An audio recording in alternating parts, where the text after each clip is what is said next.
Assalamualaikum warahmatullahi wabarakatuh. Anak-anakku sekalian, hari ini kita akan belajar tentang gerak. Nah, ini aktivitas sehari kita adalah bergerak. Nah, apa kompetensi dasarnya? Ada dua. Pertama, mengevaluasi gerak lurus. Jadi mengevaluasi gerak lurus, kemudian dan gerak melingkar. Ya. Dengan kelajuan tetap dan percepatan tetap. Yang kedua, menyajikan hasil percobaan gerak lurus dan gerak melingkar dalam bentuk grafik pada bidang teknologi dan rekayasa. Jadi yang kita akan pelajari itu adalah materi gerak lurus dengan kecepatan tetap dan percepatan tetap. Gerak melingkar pun demikian dengan kelajuan tetap dan percepatan tetap. Nah, tujuan pembelajaran kita, pertama mendefinisikan gerak, yang kedua membedakan jarak dan perpindahan, kemudian membedakan kecepatan rata-rata dan kelajuan rata-rata, kemudian mendefinisikan percepatan, kemudian menjelaskan dan merumuskan gerak lurus beraturan dan gerak lurus berubah beraturan. Oke. Nah, apa itu gerak? Gerak itu adalah perubahan kedudukan suatu benda terhadap titik acuan tertentu. Jadi perubahan kedudukan suatu benda terhadap titik acuan tertentu. Misalnya kita ada dalam mobil. Nah, mobil ini bergerak bersama dengan kita. Kenapa kita akan bergerak? Karena kita berubah kedudukan kita terhadap pohon-pohon, terhadap benda-benda yang ada di jalanan, di pinggir jalan. Nah, maka dikatakan kita bergerak. Walaupun kemudian kita duduk diam di dalam mobil. Nah, kita diam terhadap mobil, tetapi sesungguhnya kita juga bergerak terhadap di luar mobil, terhadap pohon kita bergerak. Nah, karena kita mengalami perubahan kedudukan. Jadi katakan bergerak jika kedudukannya telah berubah terhadap benda lain. Jadi kedudukannya itu berubah terhadap benda lain. Misalnya ke sekolah. Nah, kita dikatakan bergerak kalau kita menjauhi rumah. Nah, pulang ke sekolah berarti kita dikatakan bergerak kalau kita meninggalkan sekolah menuju rumah. Nah, kemudian ada istilah jarak dan perpindahan. Apa itu jarak? Jarak adalah panjang lintasan total yang ditempuh oleh suatu benda. Panjang lintasan total yang ditempuh oleh suatu benda. Kemudian perpindahan itu adalah jarak dari kedudukan awal ke kedudukan akhir. Jadi perubahan posisi yang diukur dari kedudukan akhir ke kedudukan awal atau dari kedudukan awal ke kedudukan akhir. Contoh misalnya, ini ada seorang siswa yang hendak menuju sekolah, tapi sebenarnya dia bisa lewat jalur sini. Dia bisa lewat jalan sini, tapi dia ingin bertemu dengan temannya terlebih dahulu, maka dia mengambil jalur ini, kemudian bergerak ke sini. Nah, ternyata panjang lintanya ke rumah temannya itu adalah 2 km. Nah, kemudian dari rumah temannya ke sekolah itu ada 1 km. Biasanya sehari-hari dia bergerak dari sekolah menuju rumahnya itu hanya menempuh jarak 1,2 km. Pertanyaan saya, yang mana merupakan jarak, yang mana merupakan perpindahan? Nah, yang mana jaraknya? Yang mana perpindahannya? Ya. Nah, jarak itu adalah panjang lintasan total yang ditempuh. Berarti dia bergerak lewat mana? Berapa panjang lintasan totalnya? Itu namanya jarak. Jadi kita ukur, oh dari rumahnya ke rumah temannya dulu, baru dari rumah temannya menuju sekolah. Berarti itulah panjang, itulah jaraknya. Nah, inilah jaraknya. Nah, dari sini ya ke sini. Ini namanya jarak. Panjang total. Panjang lintasan total. Berarti ini adalah 2 km ditambah 1 km. Dapat 3 km. Berarti itu jaraknya. Jarak yang ditempuh siswa tadi. Sedangkan perpindahannya itu adalah perubahan kedudukan dari posisi akhir ke posisi awal. Atau bisa diukur dari posisi awal ke posisi akhir. Posisi akhirnya ada di sekolah. Kemudian posisi akhirnya ada di posisi awalnya di rumah. Nah, kita ukur secara garis lurus. Oh, ternyata hanya 1,2 km. Berarti ini adalah perpindahan. Nah, perpindahannya ya itu adalah 1,2 km. Jadi ini adalah perpindahan, ini adalah jarak panjang lintasan yang ditempuh. Nah, seperti itu ya. Nah, kemudian ada istilah kelajuan dan kecepatan. Kelajuan adalah jarak yang ditempuh benda tiap satu waktu. Nah, kelajuan ini merupakan besaran skalar. Jadi kelajuan adalah jarak yang ditempuh benda tiap waktu. Nah, kelajuan ini merupakan besaran skalar. Apa itu besaran skalar? Besaran yang hanya punya nilai. Nah, hanya punya nilai saja. Nah, sementara kelajuan, mohon maaf, kecepatan, itulah perpindahan benda tiap satuan waktu. Perubahan kedudukan benda tiap satuan waktu. Nah, kecepatan ini merupakan besaran vektor. Nah, apa itu besaran vektor? Besaran yang memiliki nilai, ya ada nilainya, dan ada arah. Jadi, ada arah ke atas, ke bawah, ke kiri, ke kanan, atau ke kiri. Nah, itu adalah besaran vektor. Jadi selain punya nilai, dia juga punya arah. Nah, biasa rumus kecepatan itu adalah ini. V sama dengan S per T. V itu adalah kecepatan, S adalah perpindahan, T adalah waktu. Oke, selanjutnya ada namanya percepatan. Apa itu percepatan? Perubahan kecepatan tiap satuan waktu. Perubahan kecepatan tiap satuan waktu. Nah, percepatan pada umumnya berkenaan dengan pertambahan kecepatan umumnya. Dan kalau mengalami pengurangan kecepatan disebut dengan perlambatan. Ya, jadi percepatan itu untuk bertambah kecepatannya. Kalau dia mengalami pengurangan kecepatan, itu namanya perlambatan. Tapi tetap disebut dengan percepatan. Tapi percepatannya negatif karena dia melambat. Nah, rumusnya percepatan diingat ini. Ya, karena ada contoh soalnya sebentar. Ya. Rumus percepatan A sama dengan V1 kurang V0 per delta T. Ya, V1 kurang V0 per delta T. Apa yang? Keterangannya. A ini apa? A ini adalah percepatan. Satuannya meter per sekon pangkat 2. Nah, V1 ini apa? Ini adalah kecepatan akhir. Satuannya meter per sekon. Mohon dibedakan satuan percepatan dan satuan kecepatan. Kemudian ada V0. Nah, V0 ini apa? Ini V0 ya, mohon maaf. V0 ini adalah kecepatan awal. Satuannya meter per sekon. Kemudian ada delta T. Nah, ini diabaikan saya dulu yang S-nya. Ini delta T. Delta T waktu. Ya, delta T adalah waktu, satuannya sekon, selang waktu ya. Lebih tepatnya selang waktu. Nah, satuannya sekon. Nah, ini mohon diingat, rumus percepatan A sama dengan V1 kurang V0 per delta T. Atau kecepatan akhir dikurang kecepatan awal dibagi selang waktu. Nah, kemudian kita berbicara gerak lurus. Gerak lurus itu ada dua pembahasan kita. Ada gerak lurus dengan kecepatan tetap, ada gerak lurus dengan percepatan tetap. Gerak lurus adalah gerak benda pada lintasan lurus. Itu namanya gerak lurus. Kalau kecepatannya tetap disebut dengan gerak lurus beraturan. Atau biasa disingkat dengan GLB. Jadi apa ciri GLB? Kecepatannya tetap. Nah, kemudian gerak lurus dengan percepatan tetap itu disebut dengan gerak lurus berubah beraturan. Biasa disingkat dengan GLBB. Nah, ini dia. A-nya tetap. Percepatannya tetap. Jadi bedakan GLBB. Kalau GLB kecepatannya tetap, kalau GLBB itu percepatannya tetap. Nah, kemudian kita masuk ke GLB atau gerak lurus beraturan. Kembali diingatkan bahwa gerak benda pada lintasan lurus disebut dengan kecepatan tetap. GLB, gerak benda pada lintasan lurus dengan kecepatan tetap disebut dengan GLB. Mohon maaf ya. Ini disebut dengan GLB.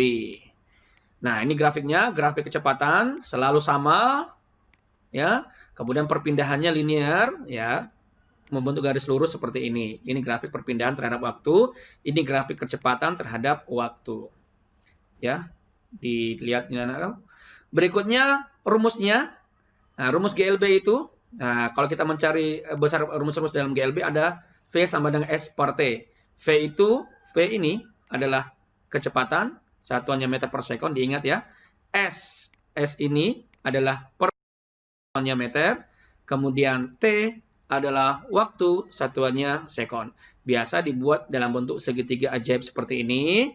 Kalau kita mau cari S, maka S sama dengan V kali T. Kalau kita mau cari V sama dengan S per T. Kalau kita mau cari T sama dengan S per V. Jadi dari rumus ini kita bisa cari, dari rumus ini. Kalau kita mau cari S sama dengan V kali T. Kemudian kalau kita mau cari V sama dengan S per T. Kemudian kalau kita mau cari T sama dengan S per V. Nah, seperti itu ya. Kita lanjut. Contoh soal. Nah, ini. Dalam waktu setengah menit, sebuah sepeda menempuh jarak 150 meter. Berapakah kelajuan sepeda tersebut? Nah, ini ada. ada besaran waktu, ada jarak, ada kelajuan. Yang diketahui besaran waktu, yang diketahui besaran jarak, yang ditanyakan besaran kelajuan. Maka yang diketahui waktunya 0,5 menit atau setengah menit. Setengah menit itu berarti 30 detik. Karena 1 menit itu adalah 60. 1 menit itu berapa detik? 60 detik. Ya, berarti kalau setengah menit berarti 30 detik. Kemudian jaraknya. Jaraknya berapa? 150 meter. Simbolnya S. Kemudian ditanyakan kelajuan. Ya, V.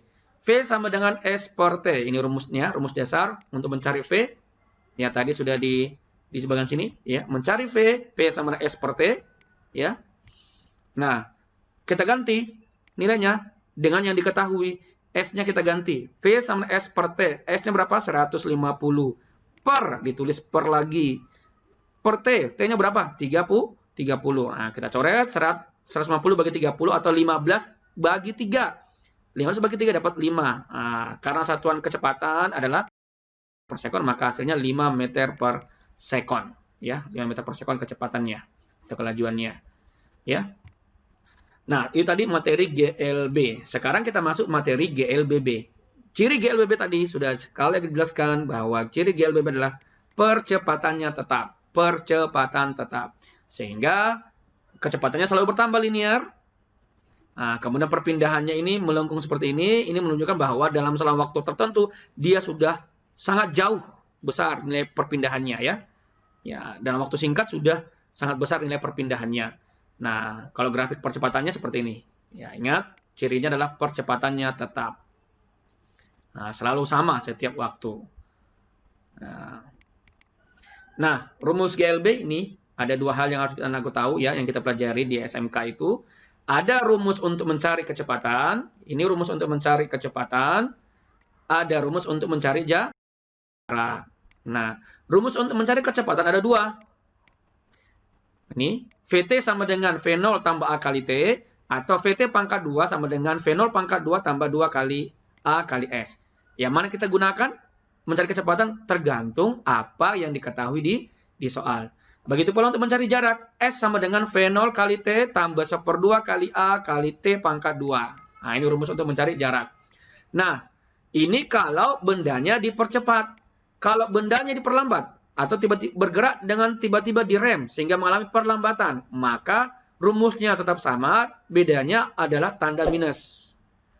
Tanda minus ini menunjukkan bahwa dia mengalami perlambatan. Yang mana yang minus? Nilai percepatannya minus.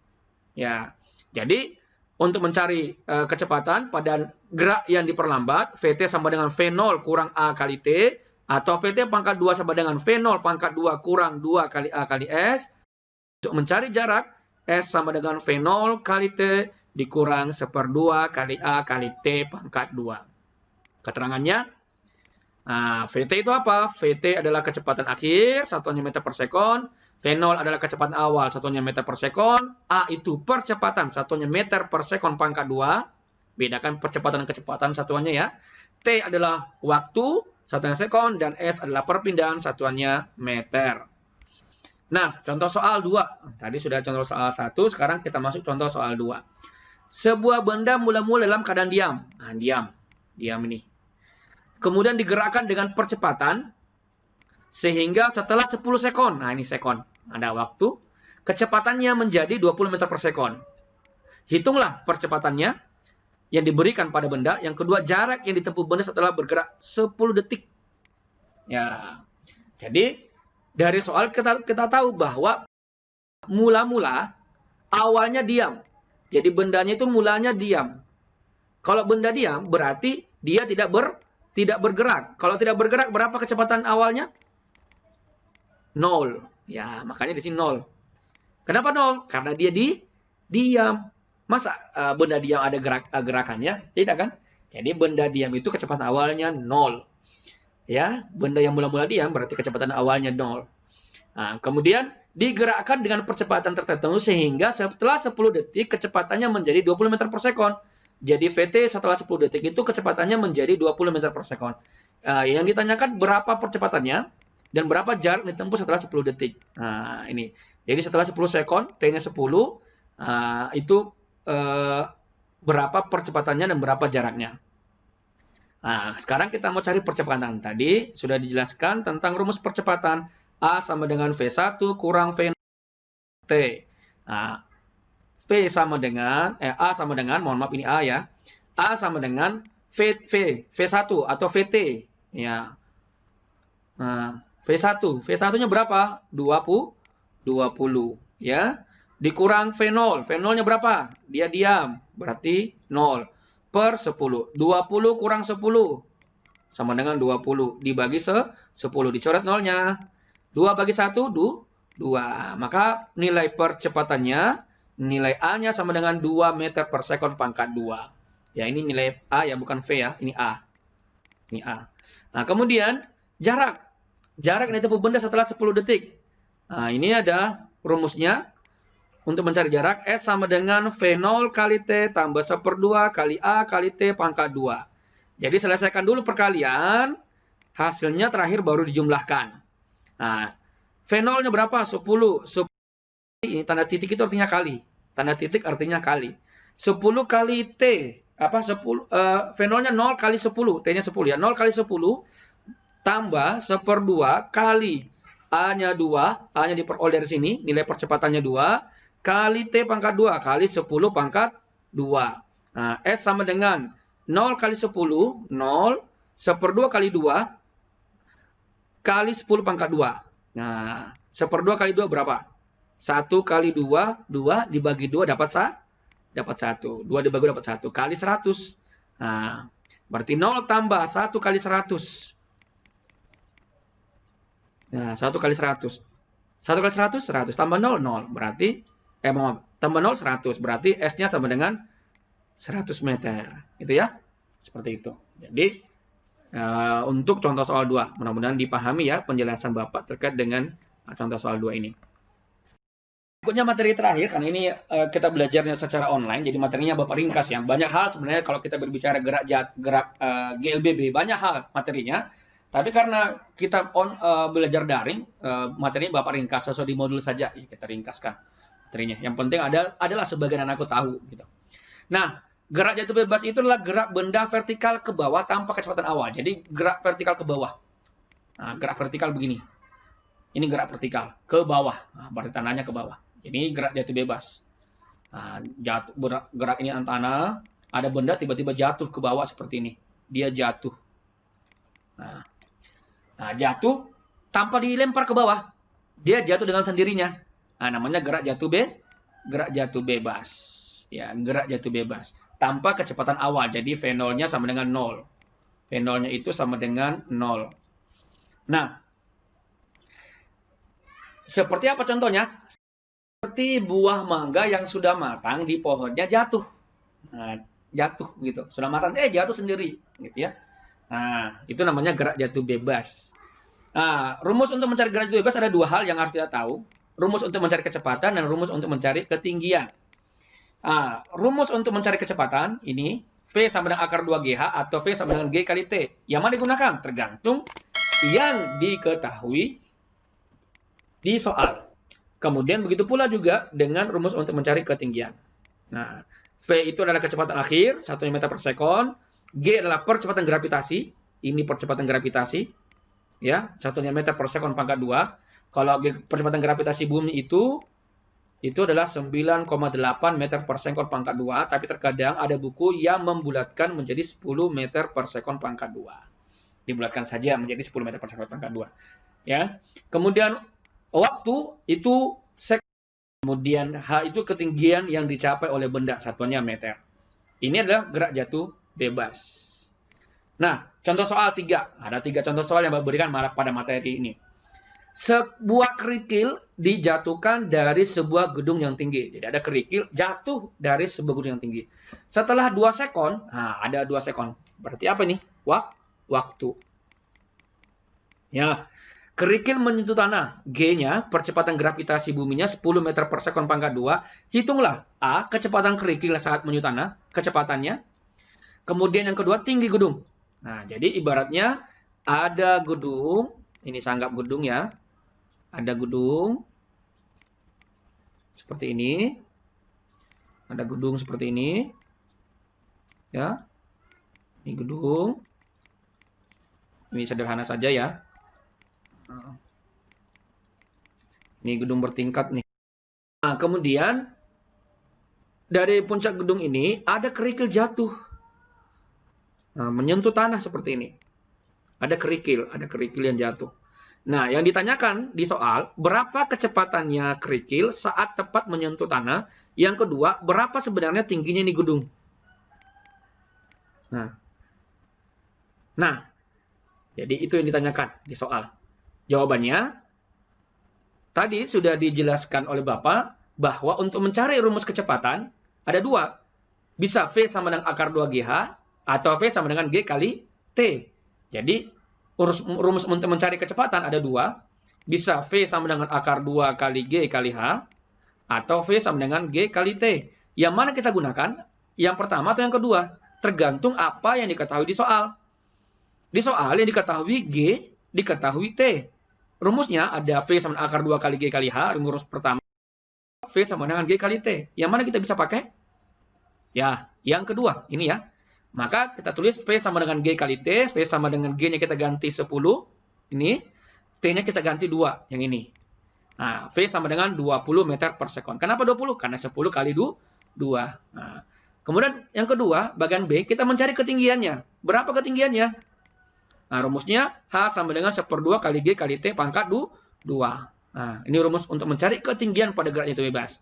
H sama dengan 1/2 kali 10 kali 2 pangkat 2. Kita ganti G-nya 10, T-nya kita ganti jadi 2, kemudian dipangkat 2 kan. 1/2 kali 10, 1 kali 10, 10. Dibagi 2 dapat 5. 2 pangkat 2, 4. Nah, 5 kali 4 dapat berapa? Dapat 20. Maka ketinggiannya adalah 20 meter. Nah, demikian mungkin untuk penjelasan contoh soal nomor. Nah, mudah-mudahan anakku mengerti ya.